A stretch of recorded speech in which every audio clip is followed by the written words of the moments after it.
January 2018 Regents exam. So, get your green books out if you got them, and we'll be starting about now. I'm just going to hop straight into it just because, like I said, I'm going to put this on YouTube so you can watch it at any time. So, 51 through 85, wrap up this Regents exam. Let's go. State the general trend in first ionization energy as the elements in period 3 are considered from left to right. So first, let's go to period 3. Period 3 is the period that starts with sodium. So a question like this is literally a table S question. You might have memorized the trends. Might. But if you did not memorize the trends, that's fine, because you can look up ionization energy on table S. So what I usually recommend doing is picking the element in group 1, which in this case is sodium, and then the element in group 17, in which case that's chlorine, and just seeing what happened to their first ionization energies. Did they go up or did they go down? So sodium's first ionization energy is 496. Chlorine's is 1251. That went up. Therefore, the answer is, state the general trend, increases. Doesn't require an explanation. It just says to state the trend. The first ionization energy increases as you move from left to right in period 3. 52. Identify the type of strong intermolecular force that exists between water molecules but does not exist between carbon dioxide molecules. Keep this simple. If they're asking for a type of IMF, the answer is going to be hydrogen bonding. So, hydrogen bonding is not a type of bond, it is a type of IMFs. So, when you think of IMFs, that is the attraction between separate molecules of a same substance. So, let me draw this H a little bit better over here. We're talking about the attraction between these two water molecules. So, hydrogen bonding is fun. It occurs between an HF, HO, or an HN. 53. Draw a structural formula for 2-butanol. All right, let's break that down step by step. Let's do bute first. What does bute mean? Let's go to check table P. Bute means 4 carbons. So we know our structure is going to have 4 carbons in it. So let's do that first. 1, 2, 3, 4. Second thing is to check, what does the ending OL mean? So when the ending is not ane, ene, or ine, as seen on table Q, ane, ene, or ine, that must mean that the ending came from table R, which means we have a functional group. All a functional group means is that we have some organic compound that has another element in it that's not hydrogen or carbon. Most organic compounds we classify as hydrocarbons because they just have C's and H's. If it has something else besides carbons and hydrogens, then you have a functional group, which means we go to table R. So, alcohols end in -all. So what that means is that somewhere on this compound, there's going to be an OH group, because that pairing means we have an alcohol. And since the name of the compound was 2-butanol, that means that it must be on carbon number 2. Now, don't stop here. When you're done, make sure you give every carbon 4 bonds. Once all the carbons have been bonded and you put on that functional group, make sure you fill in the rest with your hydrogens. You don't need to put the H's on. We will understand that those bonds have H's on the other side. Carbon always wants 4 bonds. 54. Explain in terms of element classification why silver chloride is an ionic compound. So the key word here was element classification. You don't have to use the words element classification, but your answer needs to be about the types of elements. And silver chloride is ionic because it's a metal and a nonmetal in the formula. Silver is a metal and chlorine is a nonmetal, which makes it ionic. If it's said in terms of electrons, that's when you apply the acronym TICS. Transfer electrons is ionic. Covalent shares electrons. So, if it asks about electrons, you want to talk about electrons. If it asks about elements, you want to talk about elements. 55. Show a numerical setup for calculating the percent composition by mass of silver in silver carbonate. Okay, so first, what is percent by mass? Let's double check the reference table. Percent by mass, or really anything involving percent composition, is the mass of the part divided by the mass of the whole, and do not forget the times 100. It's there for a reason. You need to include it in your final answer or you might not get credit. The second part of the question was to realize that it was Ag2CO3, which means it had 2 silvers in the formula. So, when you go to the PT, find silver, look up its weight. It weighs 107.9. I'm going to round up a little bit just to make our calculation easy. So, when you show the numerical setup, you should do 2, because there's 2 silvers, times 107.9.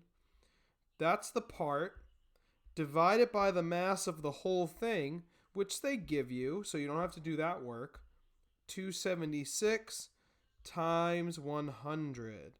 And that's your final answer. So when you have those show numerical setup questions, don't worry about doing the problem. You don't even have to do the 2 times 107.9. Let's try to limit our mistakes and keep it as simple as possible. That's it. You're done. Identify the silver compound that is most soluble in water. So the data table here doesn't really give you any information to figure that out. So that must means we have to go to table F. Table F deals with solubility rules. It's kind of a pain in the butt to read, but solubility rules on this side, everything in this side of the table is soluble unless you have one of these with one of these, then it's not soluble. Or you have sulfate with any of these, in which case it's also not soluble. So I have to go back and forth between the 2 questions with the reference table and like the question itself. So this might take longer than would actually take you, because you would have the test booklet and the reference table opening and closing at the same time. But I do remember that I had Ag2CO3. I remember that being one because we did that in the previous problem. And carbonate is insoluble unless it's combined with group 1 or ammonium. Silver's not in group 1, so I know that that is not soluble. I'm going to take a quick mental note here about Ag and any of these guys in case that's in the table, and Ag with sulfate in case that's in the table. So let's reference the question again. We just did that one.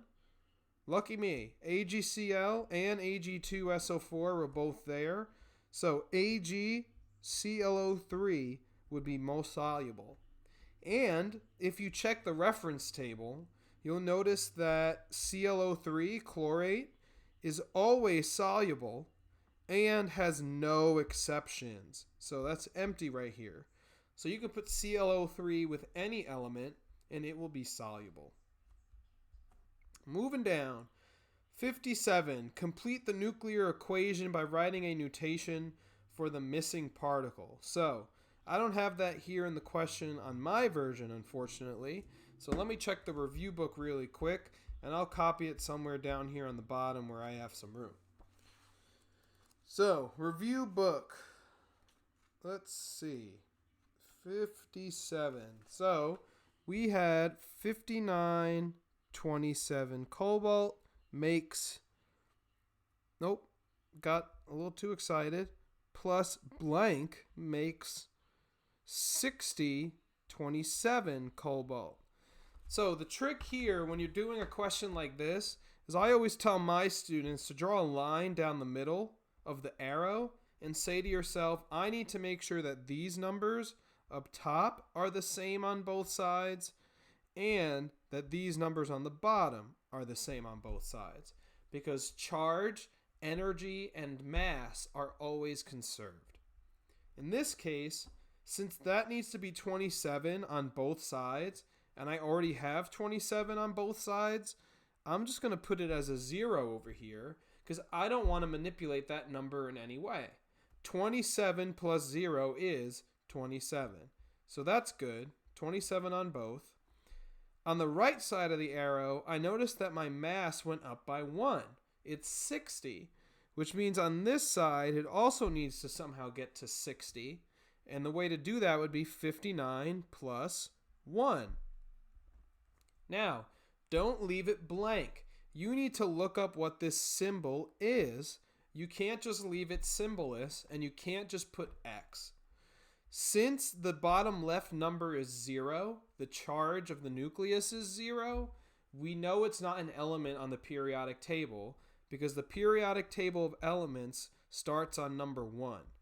So if it's not from the periodic table, that must mean it came from table O, because that's where all the other symbols are for nuclear chem.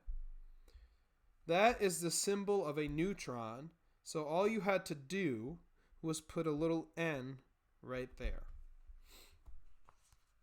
Alright, the next one, I have a feeling I'm going to end up scrolling down again, but let's take a peek. 58, nope, don't have to. Based on table N, identify the decay mode of cobalt 60. That's as easy as it sounds. Let's go to table N. Let's find cobalt 60. Table N is ordered alphabetically by atomic symbol and not the name. That's life. There's cobalt 60. Its decay mode is B-, aka beta. So you can write beta or you can just say B-. Fancy B-, I guess. Determine the mass of the original sample of cobalt 60 produced. So, as soon as I see that question, I know it's a half-life question because it deals with mass and some amount of time that has passed. So let's go back to the reference table. Let's get the half-life of cobalt 60, and it's 5.271 years. So, the problem at the top said after 21.084 years, 1.2 grams remains. This was a really tricky one that year because you had to work backwards. You did not start with 1.2 grams. You ended with 1.2 grams.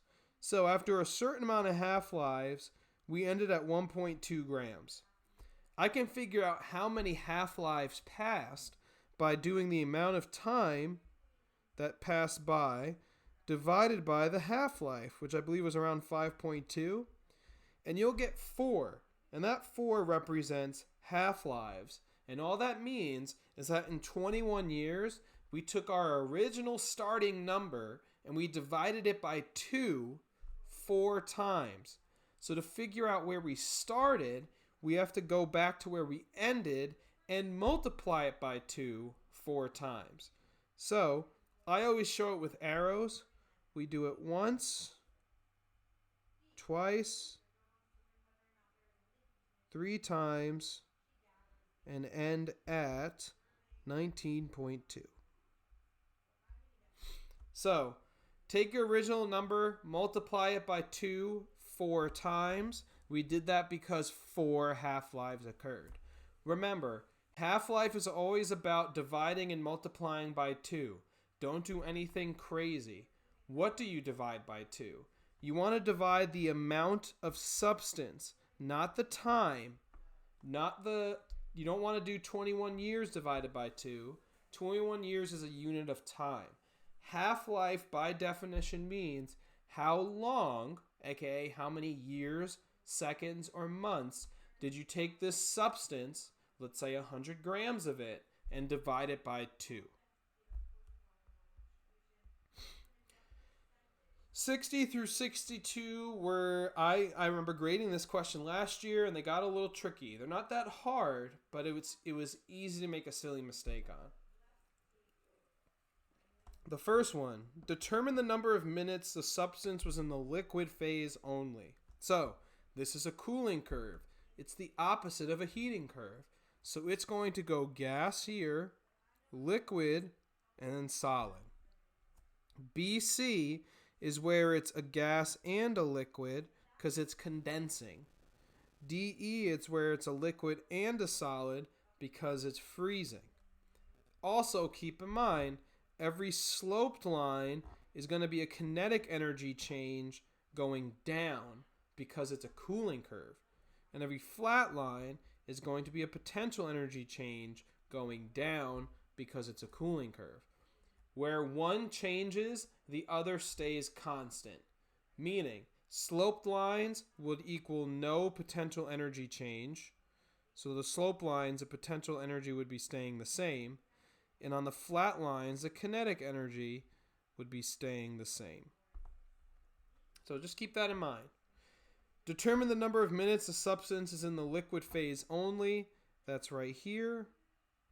That's 6 through 11, which would be 5 minutes. A lot of kids got this wrong because they put 4. They gave you those dashed lines to make your lives easier, and you still managed to find a way to make a silly mistake. Take your time. You have 3 hours. And trust me, a lot of you are going to be done in under 2. So, you have plenty of time to look it over, read the question completely, and get the points on the easy ones. You need to earn your points. Compare the strength of the intermolecular forces within this substance at 180 degrees to the strength within the substance at 120 degrees. So, strength in this case means don't talk about hydrogen bonding or any other IMFs you might have learned about throughout the year. You just need to say at 180 degrees, the IMFs are either stronger, weaker, or the same as at 120 degrees. Compare questions will always be like that. It's always greater than, less than, or equal to. So, at 180 degrees, it's in the gaseous phase, right here. At 120 degrees, it's in the liquid phase. As a substance goes from gas to liquid to solid, the IMFs get stronger and stronger and stronger. So you would just say 180 degrees is weaker. 120 degrees is stronger than 180. And then once you get into the solid phase, let's say at 60, right about here, 60 degrees, where it's a solid, would have the strongest IMFs. Describe what happens to the potential and average kinetic energy of the molecules in interval DE. So DE is hidden kind of behind here. That is a flat line. And in this case, we would say the potential energy is going down as the kinetic energy is staying the same. If you want to play it safe and you think you're going to get confused with the heating and the cooling curve, just say at interval DE, the potential energy is changing while the kinetic energy is staying the same. We can't fault you for being right.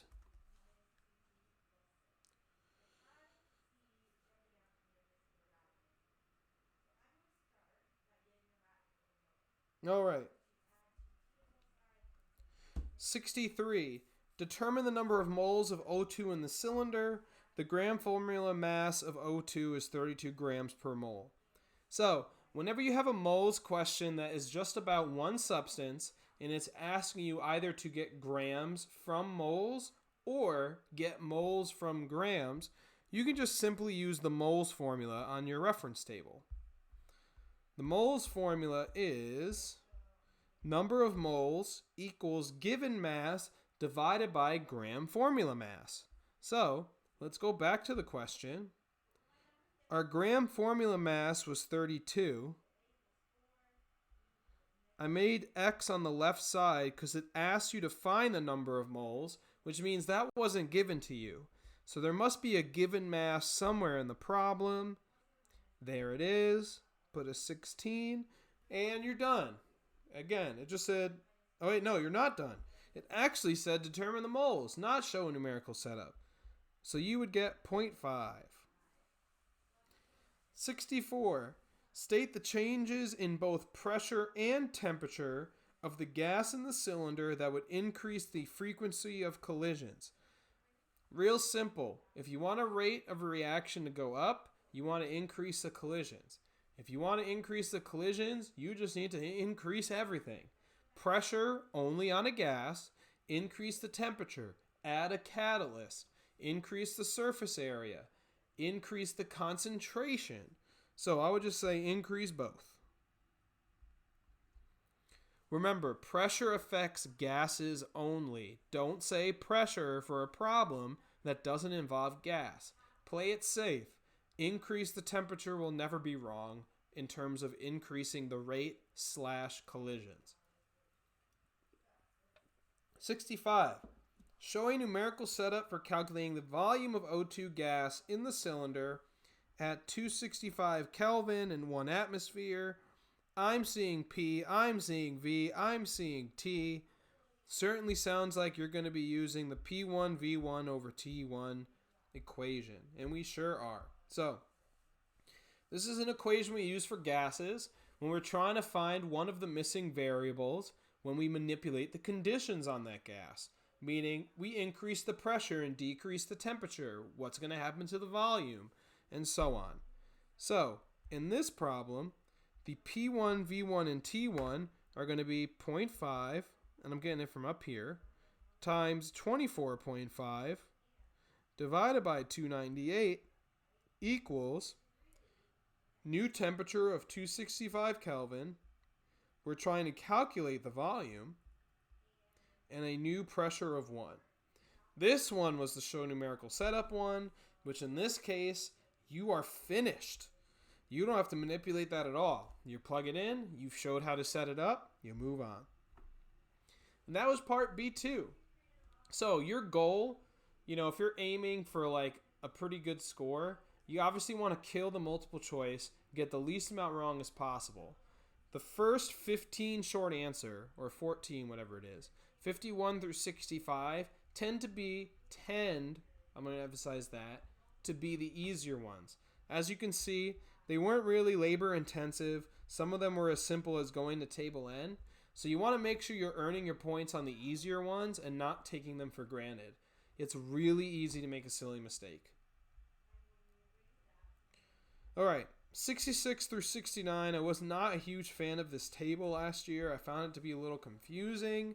A lot of students were confused by this EKA aluminum. Is it talking about aluminum? Is it not talking about aluminum? Is it talking about silicon? It was very weird. Anyway, some of them should be pretty easy. 66. Identify the phase of EA at 310 Kelvin. I mean, it was trying to get you to just convert the melting point to Kelvin just so you can match the units. The conversion for Kelvin is on the reference table. You just take your Celsius temperature and you add 273 to it. Easy peasy. So, take that temperature of 30, add 273 to it, and you're going to get 303. Since 310 Kelvin is above the melting point, that means it's melted, which puts this one's phase as a liquid. Write a chemical formula for the compound formed between EA and Cl. So, if you made the assumption that it was aluminum, even though it didn't really say it was aluminum, you can go to the periodic table and check aluminum's charge, and it was +3. Cl's charge is going to be -1. And again, I'm just getting that from the periodic table. You know aluminum only has one choice of a charge, and that's +3. You know that if it's bonded to chlorine, it must have a negative charge to cancel out the positive charge of aluminum. So the only negative charge chlorine even has is -1. And then you're going to take those charges, and I'm going to represent it using EA. And just take the numbers and crisscross. Don't crisscross the sign, just crisscross the number. EaCl3. Identify the element that Mendeleev called EKA silicon ES. So, this one's a little weird because kids just kind of assumed it was going to be silicon, but it said the molar mass of the element was 72 grams per mole. And if you go to the periodic table, silicon does not weigh 72 grams per mole. Silicon weighs like 28. So it must be germanium, because germanium weighs 72.6, which is pretty close. So the right answer was, wrong blank, germanium. Like I said, it was a weird question. Some of the kids were like, it can't be as easy as it just being silicon. Your inclination was correct. So good call. I just got it from the molar mass, about 72 grams. Show a numerical setup for calculating the percent error of Mendeleev's predicted density of ES. So, its predicted value was 5.5. Its actual value, I'm just going to make it easy, to 5.3. So, let's check the percent error formula on the reference table. Percent error is measured, aka predicted, minus accepted, divided by accepted, times 100. Please don't forget that. So, the predicted or measured value is 5.5. The actual value was 5.3. Divide it by the actual value. Multiply it by 100. Done. 70. State the class of organic compounds to which the product of the forward reaction belongs. Here's the product of the forward reaction. I'm going to just kind of draw that out really quick. CH3 with an OH attached to it. I knew it was drawn like that and that there was not a double bonded oxygen on the carbon, because remember, carbon wants 4 bonds. Don't give it any more, don't give it any less. I'm going to check table R. See what an OH group means. That sounds awfully familiar because we used it earlier. That is an alcohol. So, what class is it? Plain and simple, alcohol. Beautiful handwriting. Compare the rate of the forward reaction to the rate of the reverse reaction in this equilibrium system. Rates are equal. We get this confused with constant. Constant means not changing. Constant does not mean equal. So, equilibrium, rates are equal, concentrations are constant. It's got alliteration. So, constant cons equal rates. Explain in terms of collision theory why increasing the concentration of hydrogen gas will increase the concentration of the product. So, increasing the concentration of hydrogen will increase the collisions between the reactants. And if you increase the collisions between the reactants, that means they're reacting more, which is going to make more product. Easy peasy. State the effect on the rates of both the forward and reverse reactions if no catalyst is used in this system. Talk about a weird question that a lot of the students got wrong, because in your brain, and your brain's right, you say catalysts don't affect equilibrium, and you're correct. There's an issue though. It's set up here that the reaction that we are given is occurring with a catalyst. So if you take it away, everything's going to move slower. So it would be slower in both the forward and reverse directions because catalysts speed things up. The reaction uses a catalyst. You take that catalyst away, it's going to slow down. Mean question. Really mean. So you're correct in thinking that a catalyst does not affect equilibrium, because it doesn't. Or I should say, yeah, it doesn't. I'll just leave it at that. But it does speed up reactions. So if you take it away, the reaction is going to be slower than before. What another mean and just quite dumb question. Write the molecular formula for linoleic acid. You read that right. You are going to have to sit there and count every single carbon, every single hydrogen, and every single oxygen. And you know, if you're trying this right now and you stare at that formula, if you read it too quickly, some of those C's are going to start looking like O's. I'm not going to count it right now because that's going to be a gigantic waste of time. So I'm going to just look up the answer. C18, H32, O2. The order does not matter. You just needed to count it correctly. Ugh. Identify the type of chemical bond between the oxygen atom and the hydrogen atom in the linoleic acid molecule. There it is. There's two right answers here. You can say covalent, or you can say single. It's a single bond. That's acceptable. It's a covalent bond because it's two nonmetals. Don't say hydrogen bond. Hydrogen bonds are an intermolecular force, not a type of bond. I know, it's confusing because it has the word bond in the name. I didn't come up with it. Don't be mad at me about it. So, covalent or single. Then a few texts on mine. No, we counted that. So someone asked if you wrote it as CH3, CH3, CH3, CH2, etc., etc. That's called a condensed formula. So if you didn't want to write like C18, you were just like CH3, CH2, CH2, CH2, CH, and you just kept doing that. We gave you credit for that. We counted it. All right, identify the organic acid functional group. So, functional group, that's popping up for the third time tonight. That's on table R. Organic acid, that's what the functional group looks like. Circle that and only that.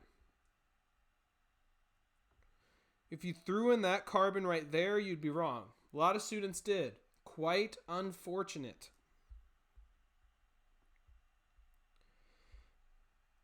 Oh, balance the equation in your answer booklet for the reaction occurring in this fuel cell. Let me just look up what the reaction is.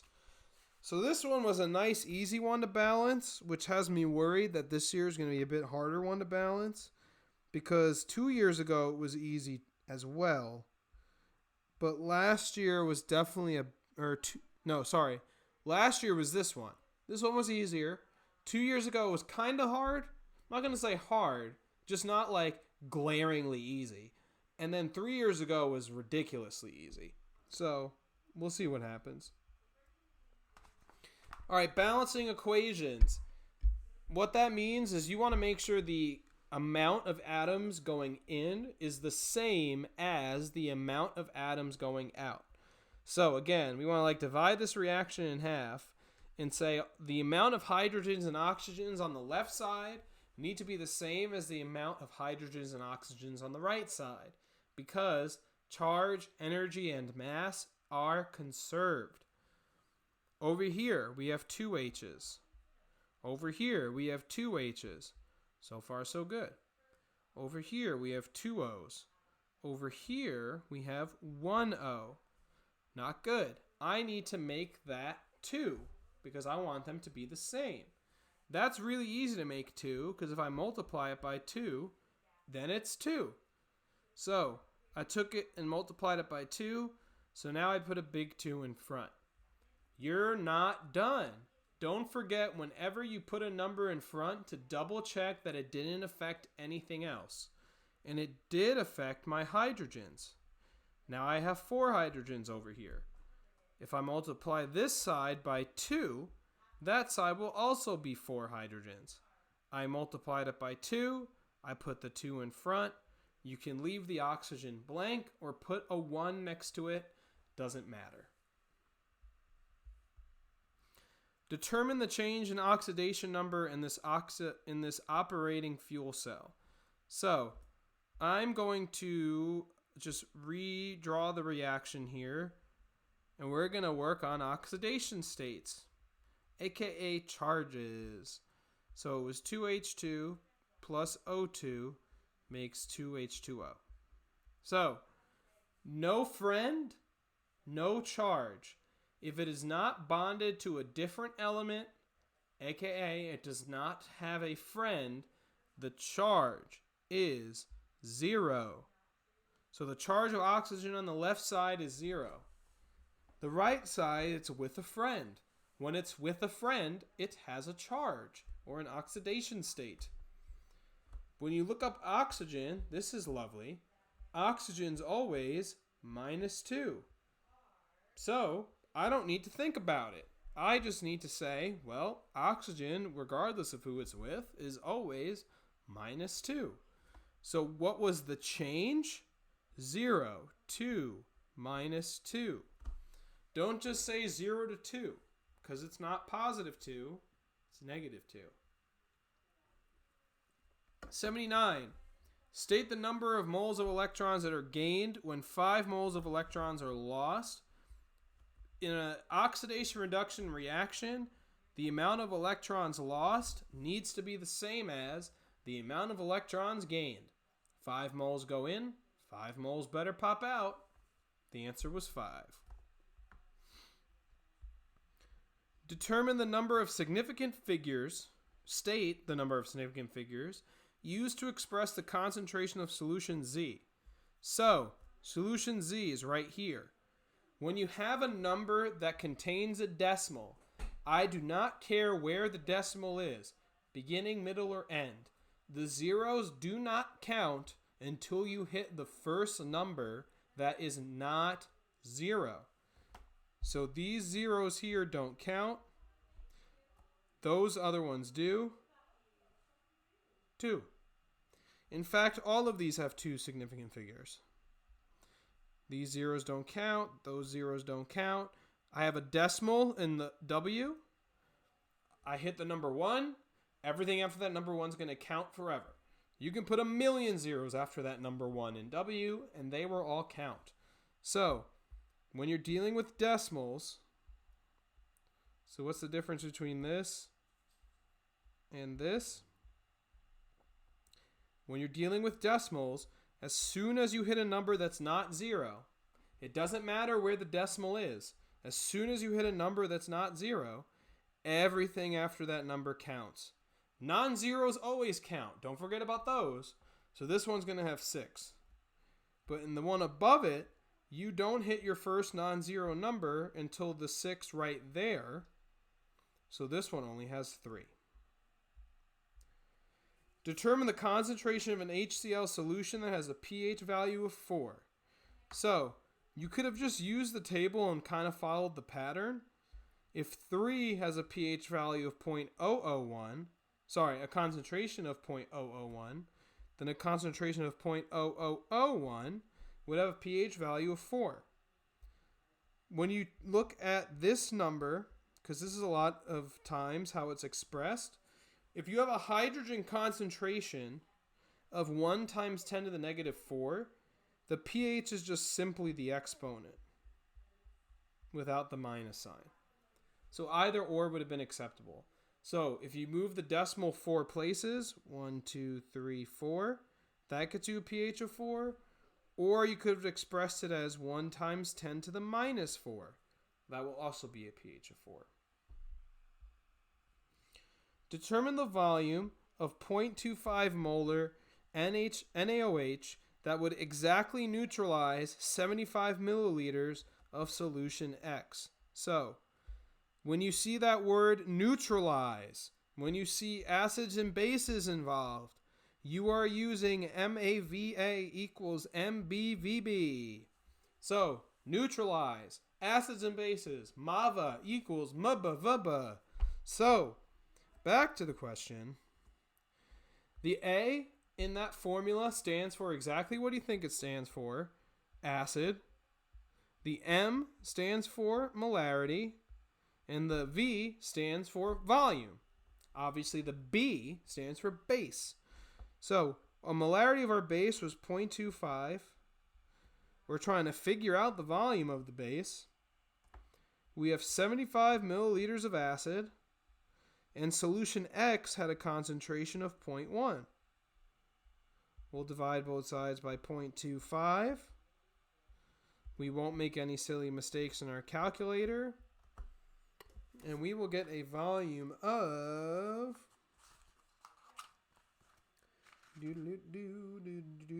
30. 30 mils. 30 mils. The final countdown. State the trend in solubility as seawater becomes more acidic. Acids have a pH under 7. So becoming more acidic, there's the pH would be going this way, which means we are going up the curve that way as we get more and more acidic. And 10 to the negative 1 is a bigger number than 10 to the negative 5. I know it's weird with the negatives, but you're getting closer to 1 than you are to... Negative 1 is closer to a positive number than negative 5 is. So you would be saying more soluble.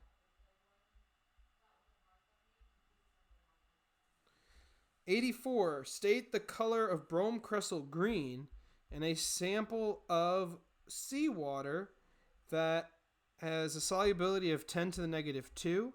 So that's going to hit the curve about right there. We'll go down. We'll say it's somewhere above 6. Brome crystal green above 6. Brome crystal green. That's table M. So remember, when you read table M, the left side numbers and lower correspond with the left side colors. And the right side numbers and higher correspond with the right side colors. Brome crystal green is right here. 6 is above 5.4. That means it will be blue. Blue. A sample of seawater has a pH of 8. Determine the new pH of the sample if the hydrogen ion concentration is increased by a factor of 100. So, generally speaking, as the hydrogen concentration goes up, the pH is going to go down. The more H's you have, the more acidic it is. The more acidic it is, the lower the pH. So, every time the hydrogen concentration moves up by some power of 10, the pH is going to go down by some power of 1.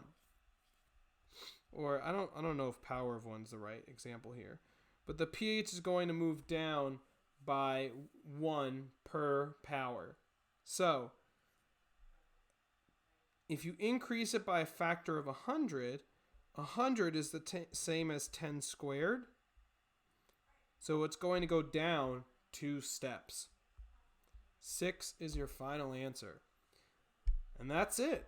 That is the end of the 2018 Regents. Fair test. Odd questions. Some I liked, some I didn't. But that's going to happen every year. Next live stream is going to be Saturday, and then Sunday twice, and then the final one on Monday. Everyone else, I wish you good luck with all your Regents exams this week. Feel free to stop by anytime. I'll be in my room, even if you just want to say hi. Have a good night.